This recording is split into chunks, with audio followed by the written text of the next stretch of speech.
Buenas noches, México. Esto que van a escuchar es una dramatización periodística inspirada en reportes, filtraciones y bitácoras operativas.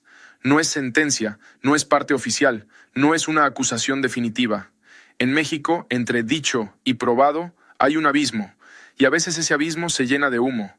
Última hora. En Campeche, 28 sicarios fueron abatidos en un solo operativo.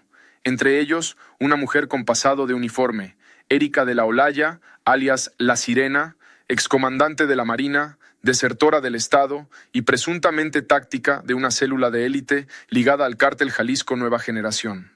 Lo que volvió esta historia una pesadilla nacional no fue solo el conteo de muertos, fue la imagen.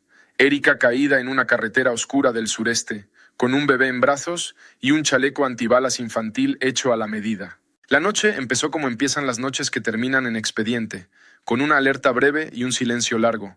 2307, Carretera Federal 186, tramo sin iluminación, selva cerrada a ambos lados, calor húmedo que pega la camisa a la espalda. 8 camionetas negras avanzaban como bloque, pickups y suburbans, placas de Michoacán, vidrios polarizados, torretas apagadas, música a todo volumen. No era desfile, era convoy. Por las ventanas se asomaban rifles como si fueran brazos. En un retén improvisado, 2 elementos vieron pasar el monstruo. No levantaron la mano, no gritaron, solo registraron mentalmente número de vehículos, dirección, velocidad. Cuando por fin tomaron el radio, su voz tembló. Convoy hostil, armamento largo visible, va rápido. En el código interno de la Marina, eso significa una sola cosa. O lo dejas pasar y sobrevives, o lo detienes y no sabes si regresas. La información había llegado una semana antes por la vía más sucia y más útil, un soplón detenido en Yucatán. El hombre venía quebrado, con hambre y terror, y soltó una frase que no debía existir en la calle. Erika, la que era Marina, vive en Champotón. Cuando alguien pronuncia un nombre así, el aire cambia, porque Erika no era una leyenda cualquiera, era una leyenda enterrada, una figura condecorada, un expediente cerrado, una foto que todavía colgaba en una base naval como ejemplo de disciplina. Ese dato escaló hasta Omar García Harfuch. No hubo conferencia, no hubo cámaras, no hubo palabras bonitas. Hubo una instrucción de 3 líneas: vigilancia satelital, dron nocturno y una intercepción antes de que el convoy llegara a zona poblada. A las 23:25, 40 elementos de la Marina ya estaban posicionados. En el aire, un Black Hawk orbitaba en modo discreto, esperando la orden. La idea era simple: cortar ruta, impedir escape, evitar daños colaterales. Pero en México lo simple casi nunca es limpio. Y entonces apareció la primera señal de que alguien había filtrado el operativo. El punto de intercepción estaba vacío. La casa marcada como objetivo no tenía huellas recientes. En la cocina solo había un plato hondo con restos de papilla seca, una mamila tirada y el olor leve a leche agria. Un detalle mínimo, pero suficiente para helar a cualquiera. Ahí había un bebé, y el bebé ya había sido movido. A las 23:42, el retén de la 186 reportó el convoy real. No era fuga, era marcha directa hacia la emboscada. Y con esa frase, la noche dejó de ser vigilancia y se convirtió en guerra. 23:43. El cielo se abrió con un relámpago blanco, los reflectores del helicóptero cortaron la oscuridad y el asfalto se volvió escenario. Ráfagas controladas desde arriba, metal reventando, cristales explotando, llantas mordidas por plomo. La primera camioneta se frenó en seco. La segunda intentó girar, la tercera, una Suburban blindada, quedó unos metros atrás, como si estuviera midiendo el tablero antes de mover. Ahí se vio lo que duele. No era un convoy de civiles armados, se movían como unidad militar. 2 bajaron en abanico, 3 cubrieron la retaguardia, 1 lanzó humo para romper visión. Y la voz que ordenaba no era la de un capo gritón, era una voz seca, entrenada, sin emoción. Erika estaba ahí. Triángulo invertido, 2 a la cuneta, 3 al monte, fuego a las llantas. No se queden quietos.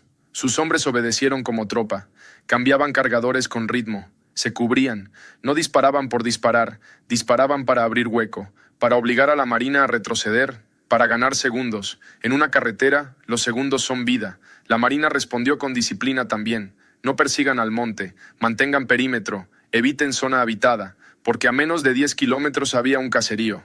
Y eso lo saben los criminales. Se pegan a la gente para volver al estado torpe. Esa noche, la orden fue no caer en la trampa. 23:48. El tramo del kilómetro 48 se volvió túnel de balas, árboles ardiendo, aire rasgado, olor a caucho y pólvora mezclado con tierra húmeda.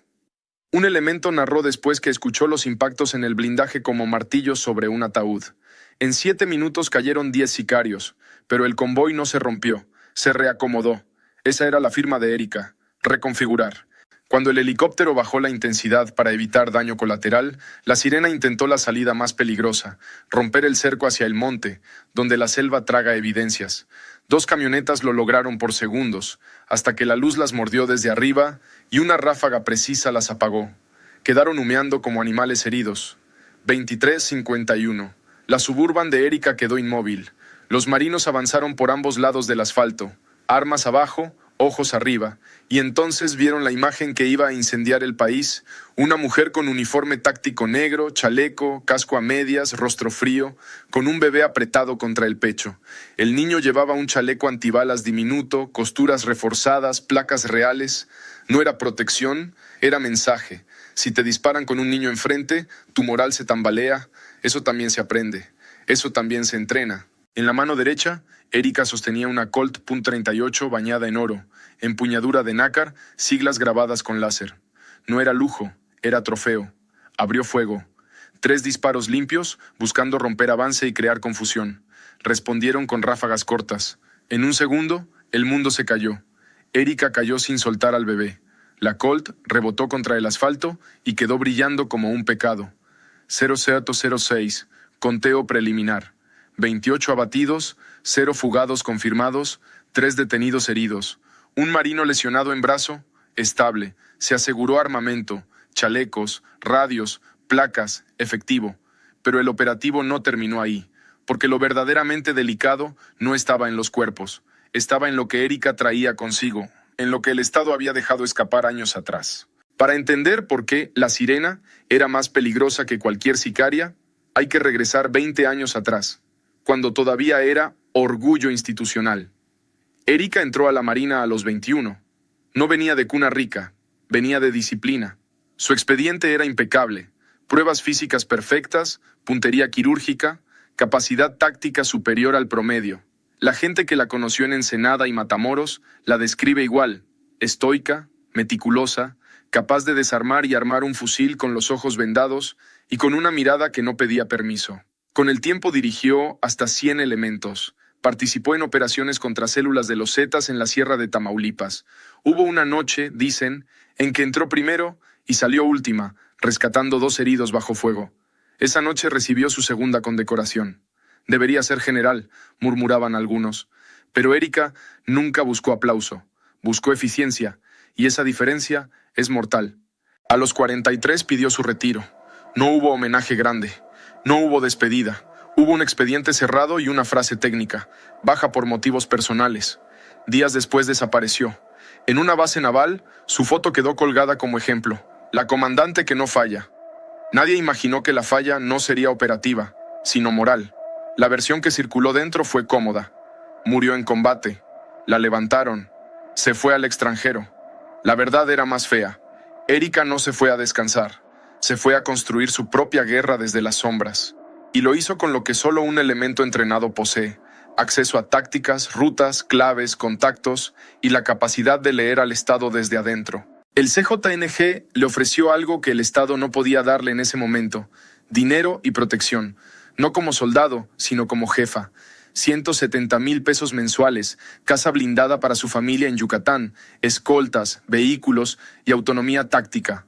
Ella aceptó, pero no por hambre, por ego, por poder, por la certeza de que podía hacerlo mejor que sus excompañeros. Ese es el punto donde nace el monstruo, cuando el conocimiento se vuelve soberbia. Los 28 sicarios abatidos esa noche no eran reclutas del barrio, eran sus hijos de guerra. Algunos con pasado en el ejército mexicano, otros con entrenamiento privado en el extranjero. Se movían como comando. Su objetivo no era controlar plazas, era abrir rutas y borrar obstáculos, eliminar rivales, desaparecer informantes, intimidar alcaldes, destruir pistas clandestinas enemigas. Operaban 3 días, desaparecían 3 semanas, un escuadrón nómada, un equipo de limpieza. Por eso Campeche era perfecto, Poca presencia militar histórica, caminos rurales, costa con puntos ciegos, selva para esconder y una población que no sabía cómo su tierra se estaba pudriendo en silencio. Erika construyó su refugio como se construye un cuartel, rancho camuflado entre manglares, señal bloqueada, bodegas subterráneas, zona de entrenamiento oculta, un lugar donde el ruido se vuelve rutina y el miedo se vuelve hábito. Cuando el soplón de Yucatán soltó la frase «vive en Champotón», Harfuch entendió que no era solo capturar a una persona, era cerrar un círculo, el Estado enfrentándose a una traidora con conocimiento de Estado. Por eso el operativo fue rápido, por eso fue nocturno, por eso fue con helicóptero. Porque nadie quería una persecución larga con Erika suelta, nadie quería darle tiempo de escapar, y aún así, alguien filtró la información. La casa estaba vacía, el bebé ya había sido movido. Eso significa una cosa. ¿Y si la red escuchaba? Entonces el operativo de la 186 no era el final, era apenas el choque visible de un sistema invisible, 0020. Mientras se aseguraba la escena, un perito encontró una placa floja bajo el asiento trasero de la Suburban blindada. Debajo, una libreta impermeable sellada con cinta negra. No tenía nombres completos, tenía coordenadas, horarios, claves, dibujos de formaciones y anotaciones a mano, entrada limpia, salida por costa, apoyo municipal, cambio de placas, punto de agua, punto de descanso. Era un manual de guerra portátil. Al cruzar coordenadas, los analistas vieron el patrón: Tabasco, Chiapas, Quintana Roo, Yucatán. 3 años de desplazamientos. En cada lugar, una tarea. Luego, silencio. Días después, cargamentos entrando por rutas abiertas. La violencia no era capricho, era herramienta logística. La sirena abría el camino. Otros llenaban el camino. Pero lo que convirtió a la libreta en dinamita fue un símbolo repetido. Pequeñas letras con iniciales militares en los márgenes, como si la escritura nunca hubiera dejado el cuartel. Y al lado, códigos de radio. Códigos que sonaban demasiado oficiales para ser del crimen. A la 0100, en un laboratorio móvil, desmontaron la Colt dorada. Un arma de colección, sí, pero demasiado pesada en la base. El perito detectó resina epóxica industrial en el cargador. Cortó con paciencia, como quien desactiva una bomba. Dentro, un microchip blindado, etiqueta técnica, clasificación MXGRAB3, tecnología de inteligencia, no de narcos, de Estado. Al conectarlo, apareció lo impensable. Archivos cifrados, bitácoras, mapas, rutas de convoyes oficiales, claves internas, ubicaciones de resguardo logístico, horarios de rotación, información que no debería estar fuera de servidores centrales. La hipótesis se volvió inevitable. Erika no solo desertó, se llevó secretos y los vendió, y tal vez los robó mucho antes de retirarse. En una carpeta titulada Mareas había tablas con fechas, montos y apodos. Uno congeló el cuarto, Jabalí. Ese alias ya figuraba en expedientes de la FGR por filtración y protección. Un mando medio de inteligencia naval que oficialmente seguía en funciones. Si era real, el golpe no era contra un convoy, era contra el corazón del sistema. 0112. Harfuch recibió el reporte. No levantó la voz, no golpeó la mesa. Solo dijo 3 palabras que, en lenguaje de poder, significan terremoto. Esto es interno. Y cuando un caso se vuelve interno, el enemigo deja de ser ellos. El enemigo puede ser nosotros. Por eso se activó un protocolo de contención, cancelación de llamadas, sellado de oficinas, restricción de accesos, duplicado de bitácoras, control de cadena de custodia. 8 oficiales quedaron suspendidos en lo que se esclarece. Se ordenó auditoría de retiros, ascensos y cambios de base de 4 años, porque si una excomandante condecorada pudo construir un escuadrón, entonces no era un accidente, era un síntoma. En paralelo, el bebé, vivo, deshidratado, intoxicación leve por humo, fue evacuado a un hospital militar. Harfuch pidió algo inusual. No lo traten como evidencia, es víctima. Un niño no elige su guerra, pero el país sí elige si la permite. 0230. Reunión cerrada. 3 líneas de acción. Limpieza interna y trazabilidad del microchip. Desmantelar red logística del escuadrón nómada. Golpear finanzas. No basta con abatir 28. Si el sistema que los produjo sigue vivo, mañana serán 28 más. La operación recibió nombre. Corte de raíces. 0610. Primer golpe de la fase 2. Una bodega en Escárcega. Entraron con orden de cateo. Lo que hallaron parecía almacén de tienda táctica. Hasta que mirabas los detalles.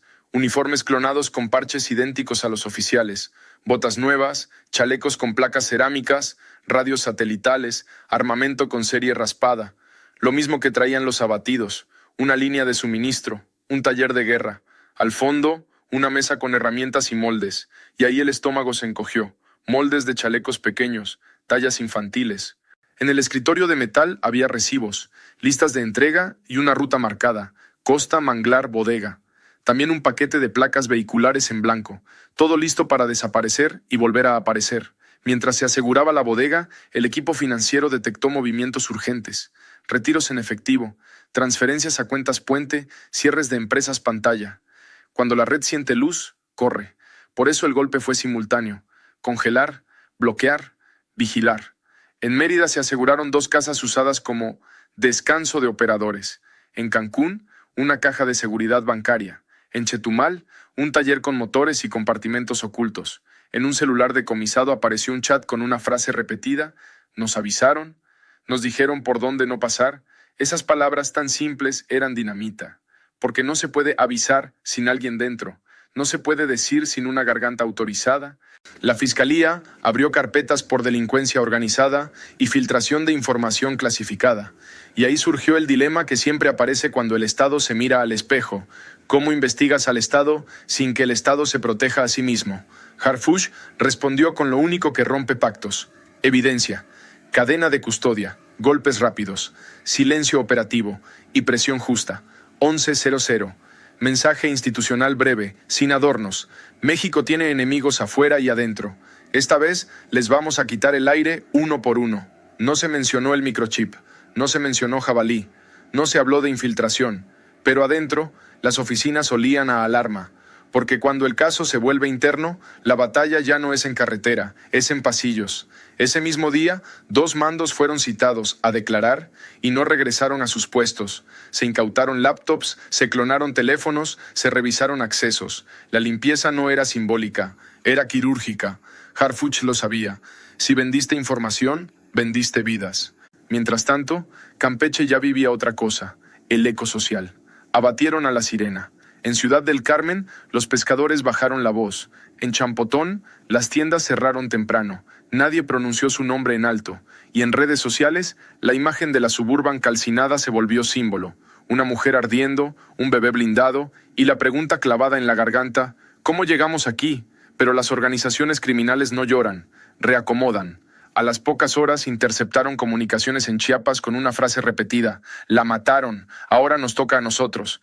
Eso no era luto, era relevo. En el microchip, además de rutas y claves, apareció una nota de voz de 17 segundos. Erika, tono seco, militar. No se preocupen, Campeche es nuestro. Nadie se mete, ni los de arriba. Esa frase dolía porque sonaba a certeza, no a bravuconada. ¿Quién le dio esa seguridad? ¿Qué manos la cubrieron? ¿Cuántas puertas le abrieron cuando todavía vestía uniforme? Luego apareció el archivo que terminó de cambiarlo todo. Lista de silencios, nombres, ubicaciones y una columna titulada Presión. No era lista de enemigos, era lista de personas a las que se debía doblar. Un comandante local, un agente de aduanas, 2 funcionarios municipales, un técnico de telecomunicaciones, un operador de cámaras y un apellido tachado 3 veces, como si borrarlo no bastara para hacerlo desaparecer. Cuando Harfuch lo vio, soltó una orden que cambió el tono. Quiero los nombres completos, hoy, porque ahí no estaba solo el crimen, estaba la complicidad, y si la complicidad existe, el monstruo no muere con 28 abatidos. En las siguientes 48 horas, el sureste se movió raro. En Tabasco detectaron reuniones en casas de seguridad. En Yucatán apareció abandonada una camioneta con radios satelitales. En Chiapas, una pista clandestina fue quemada. No era casualidad, era limpieza de huellas. ¿El CJNG se replegó? Sí, pero no cayó. Y lo peor de un enemigo así es que aprende. Aprende de sus muertos, aprende de sus errores, aprende del Estado. La muerte de Erika dejó un hueco que alguien intentará llenar, porque ella no era solo una sicaria, era un molde. La mezcla más peligrosa: disciplina militar, plus ambición criminal, plus acceso a secretos. Si existió una sirena, puede existir otra. Y si el microchip salió de servidores oficiales, el problema no murió en la carretera. Sigue respirando en algún escritorio. Por eso la última orden de Harfuch, registrada en bitácora interna, Fue un cierre con amenaza. No vamos a ceder ni un metro más. Si esto se pudrió adentro, lo vamos a sacar con todo y raíces. Campeche amaneció con calma rara, pero la calma en México nunca es paz, es pausa. En la orilla del asfalto, la mancha de hollín marcaba dónde terminó la Suburban, y en la memoria colectiva quedó una imagen que nadie pidió ver. Una excomandante caída, un arma dorada, un microchip militar y un bebé con chaleco antibalas. Así que la pregunta final no es si el operativo fue exitoso. La pregunta es otra, más incómoda, más urgente. ¿Cuántos secretos más fueron vendidos antes de que la sirena cayera? ¿Cuántos operativos anteriores fueron emboscados por información filtrada? ¿Y cuántas personas dentro del sistema siguen cantando bajito, esperando el próximo convoy? Porque si la guerra ya entró con uniforme, entonces el enemigo no siempre viene en camioneta negra, a veces viene con gafete. Y eso, México, es lo que verdaderamente quita el sueño. Pero la parte que no se contó en los noticieros de la mañana fue la más frágil, el impacto dentro de la propia Marina. Porque abatir a 28 es una victoria táctica. Descubrir un microchip con claves internas es una herida institucional. En una base del sureste, un capitán viejo dijo en voz baja, si ella tuvo esto, alguien se lo dio. Nadie respondió. En los pasillos, la palabra traición se decía como si fuera vidrio en la lengua. Y en las reuniones, los mandos evitaban mirarse demasiado, porque en un sistema infiltrado, la sospecha se vuelve contagiosa. Si preguntas de más, te vuelves objetivo. Si preguntas de menos, te vuelves cómplice. A las 14:40, el equipo forense digital terminó un primer descifrado. El microchip no solo contenía rutas, contenía ventanas de operación, horarios exactos donde ciertas cámaras oficiales entraban en mantenimiento, lapsos donde un convoy podía cruzar sin registro y una lista de claves de amistad para pasar retenes con una frase exacta. Eso no se aprende en la calle, eso se comparte en oficina. En un archivo de texto, una línea destacaba por su simpleza. Jabalí autoriza, no tocar. No decía quién era Jabalí, pero había algo peor. Decía que alguien con ese alias tenía poder de veto, poder de decidir qué se toca y qué no, poder de ordenar silencio. El análisis cruzó ubicaciones con otras investigaciones. 3 casos de emboscadas a operativos federales en los últimos años coincidían con rutas que aparecían en el microchip. Coincidían horarios, coincidían puntos ciegos, coincidían códigos. Y aunque eso no prueba culpabilidad por sí solo, sí prueba algo igual de grave, patrón. Un patrón que huele a filtración. La reacción fue inmediata. Harfuch pidió una revisión de confianza extraordinaria para mandos seleccionados. Eso, en términos reales, significa revisar cuentas, viajes, llamadas, patrimonio, relaciones y hasta hábitos. El mensaje interno fue duro. No estamos cazando brujas, estamos cerrando grietas. Pero en un país como México, cerrar grietas siempre molesta a quien vive de ellas. Esa tarde, un testigo protegido aportó una pieza nueva. En 2022, Erika habría visitado una clínica privada en Mérida con escolta discreta. No entró como paciente, entró como jefa. Pagó en efectivo y dejó una instrucción. Si preguntan, no existe. Los registros de la clínica, curiosamente, tenían un hueco exacto en esa fecha. Otro punto ciego. Otra señal de que su protección no era solo criminal, era administrativa. Y entonces vino el detalle que hizo que el caso se volviera aún más oscuro. La libreta impermeable tenía una sección titulada Cantos. Ahí, con letra pequeña, se anotaban nombres de personas que hablan. 2 policías municipales, un chofer de obra pública, un empleado de aduanas y un periodista local. Al lado de cada uno, una palabra, callar, mover, asustar. Era un menú de control social. En otras palabras, la sirena no solo operaba con armas, operaba con miedo, con amenazas, con la certeza de que siempre habría una mano que apagaba cámaras y otra mano que abría carreteras. Si el Estado no cortaba esas manos, la victoria del kilómetro 48 sería solo un paréntesis. La noche del segundo día, cuando el país todavía discutía la imagen del bebé blindado, apareció una última filtración. Un registro de llamadas fragmentado que mostraba comunicación entre un número sin nombre y un teléfono de prepago hallado en la bodega de Escárcega. La llamada ocurrió 18 minutos antes del primer movimiento del convoy.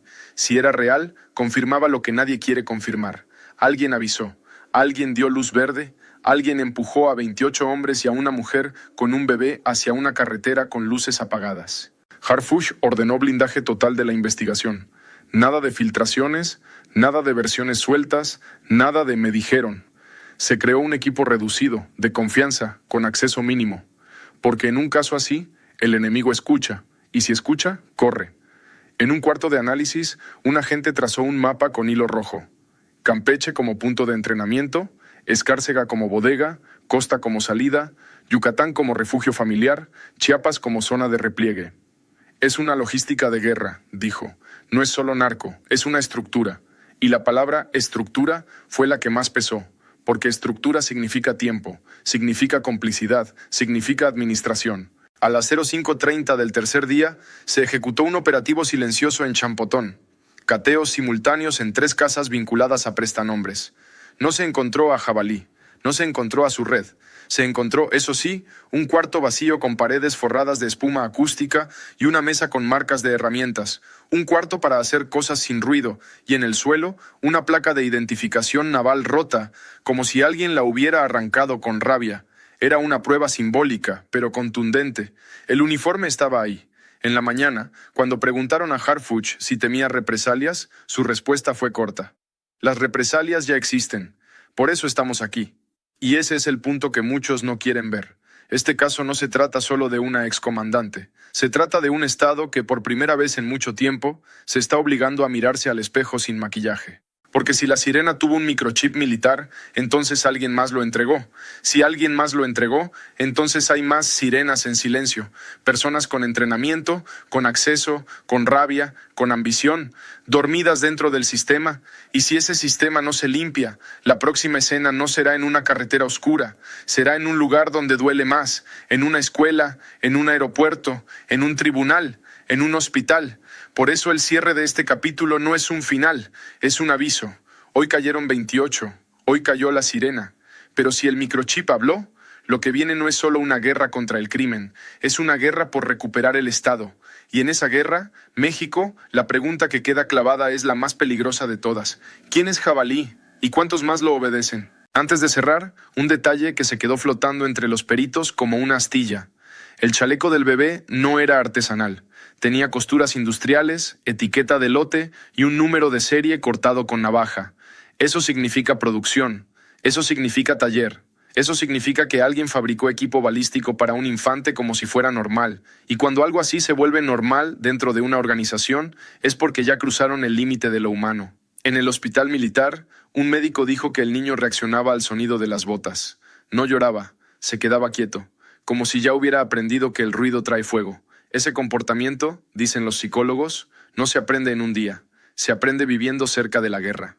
Esa noche, en un informe interno, alguien escribió una frase que no debía existir en papel. La sirena usó al bebé como candado. Candado moral, candado mediático, candado para que cualquiera que la enfrentara pensara 2 veces antes de disparar. Y eso revela lo último y más sucio de su perfil. No solo era táctica, era calculadora emocional. Sabía cómo manipular al enemigo desde adentro. Por eso, cuando el operativo terminó, Harfuch pidió que los elementos involucrados recibieran apoyo psicológico inmediato. No quiero héroes rotos, dijo, porque una escena así te persigue, te cambia, te deja dudas, y el Estado no puede pelear con gente destruida por dentro. Al mismo tiempo, el Gabinete de Seguridad preparó un paquete de medidas para proteger a jueces, fiscales y mandos que tocaran el expediente. Porque si el caso ya apunta a infiltración, entonces la represalia más probable no será un tiroteo, será un mensaje. Amenazas, expedientes fabricados, campañas de desprestigio, accidentes convenientes. La guerra moderna también se libra con papeles, y aquí el caso se vuelve circular. Erika traicionó usando conocimiento institucional. Ahora el Estado debe defenderse usando limpieza institucional. No es solo capturar, es reconstruir confianza, es cerrar puertas que estuvieron abiertas demasiado tiempo. Por eso, cuando escuches operativo exitoso, recuerda esto, el éxito real no es que cayeran 28. El éxito real será cuando el próximo convoy ni siquiera se atreva a salir. Y para eso, primero hay que responder lo único que de verdad importa. ¿Quién abrió la puerta desde adentro?